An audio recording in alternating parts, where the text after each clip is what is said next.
کہتی ہیں کہ ایک عورت حاملہ ہونے کی وجہ سے 1 سال روزہ نہیں رکھ سکی اور اگلے 2 سال بچے کو دودھ پلانے کی وجہ سے نہیں رکھ سکی،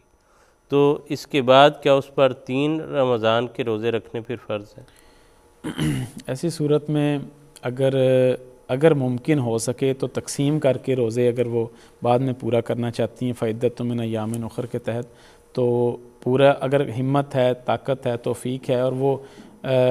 اس کو مینج کر سکتی ہیں تو وہ رکھ لیں، اور اس کے ساتھ ساتھ اگر فدیے کی توفیق ہے تو فدیہ دے دیں، دونوں میں سے جون سا بھی سہولت والا کام ہے وہ کر لیں۔ البتہ اگر توفیق نہیں ہے روزہ رکھنے کی یا کسی کی، تو پھر اس کے لیے پھر توبہ استغفار اور اللہ تعالیٰ سے دعا اور مغفرت مانگنی چاہیے۔ حضرت مسیح موعود وسلم کے حوالے سے میں یاد آ گیا کہ ایک شخص اگرچہ وہ اس حوالے سے تو نہیں لگتا، لیکن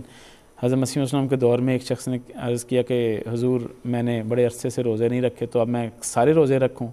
تو حضور نے فرمایا کہ سارے روزے رکھنا تو ایک وسعت سے باہر ہوگا، تو وسعت کے موافق آپ گزشتہ روزوں کا فدیہ دے دیں اور آئندہ یہ عہد کریں کہ آئندہ وہ روزے رکھیں گے۔ لیکن وہ میں نے عرض کر دیا کہ اس کے ساتھ اس کا کوئی تعلق نہیں، البتہ اس سے یہ استنباط ضرور ہو سکتا ہے کہ اگر وسعت ہے تو فدیہ دے دیں یا روزے رکھ لیں، جو بھی وسعت ہے اس کے مطابق کر لیں۔